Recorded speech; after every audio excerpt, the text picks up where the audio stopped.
are going to need an umbrella. How heavy is that rain going to be, Kevin?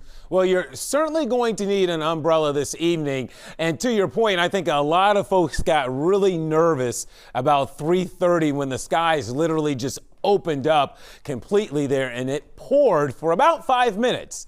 Now, the rain has certainly been much lighter since then, and overall, through this evening, the rain should stay on the lighter side. Now, I can't rule out a pocket or two of those heavier rains that came down, but for the most part, as you see here on radar, there's not a lot of reds and yellows in here. So, showers all around the 275 loop. It doesn't matter where you go here in Hamilton County, northern Kentucky, southwest Ohio. It is wet all around 275. Now, here's that pocket of very heavy rain that moved right over downtown earlier. It's now moving into Clinton County to the west of Wilmington. It's made its way all the way up 71 now into Clinton County. So here it comes from Clarksville over towards the Harveysburg area. This will continue moving up towards Port William. There's no thunder or lightning in that, but boy, a torrential downpour is what you certainly should expect, especially on the north side of Wilmington and closer to 71. Now, if you're watching us from our easternmost communities, Adams, also maybe let's say Mason counties down here around Maysville, hang in there.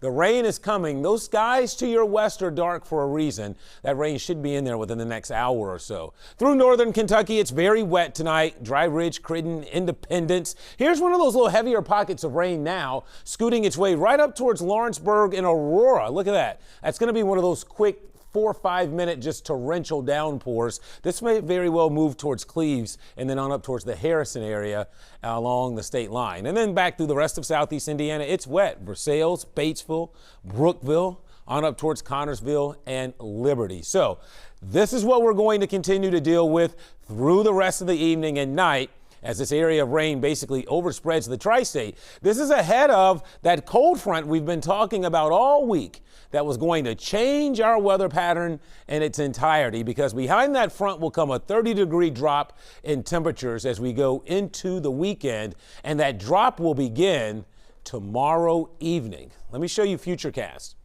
Wet through the rest of the evening. Before midnight, it's pretty much a washout out there. Now, again, most of the rain is light, but there will be some embedded pockets of heavier rain that do scoot through occasionally. Looks like probably 4 or 5 a.m. the rain begins to shut off.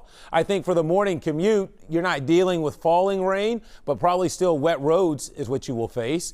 And we actually squeeze in a nice Friday, given the night we've had. It looks like it should be pretty nice tomorrow with plenty of sunshine.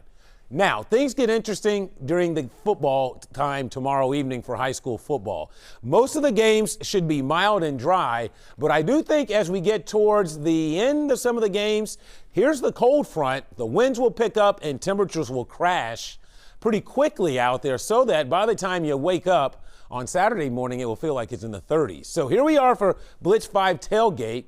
Mild first quarter, turning chilly during the fourth quarter as it turns cold and breezy.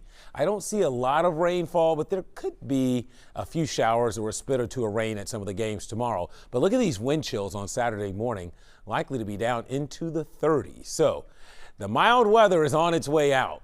It's 65 right now. Temperatures are going to hold pretty steady. Most of us are in the mid 60s right now. We should hold generally between 60 and 65 through the majority of the night with these on again, off again areas of rain and maybe occasional downpour. So by morning, we'll slip to about 62 as it stays pretty damp overnight. Tomorrow, up to 72, partly cloudy. Most of the day is dry. Again, it will start mild for high school football before it turns much cooler by the fourth quarter. Your 7-day forecast shaking out like this. It's a chilly weekend. No way around that. It will feel like November with cool weather continuing into next week. All right, Kevin, replacing a decades-old gift to the city of Cincinnati. Yeah, so the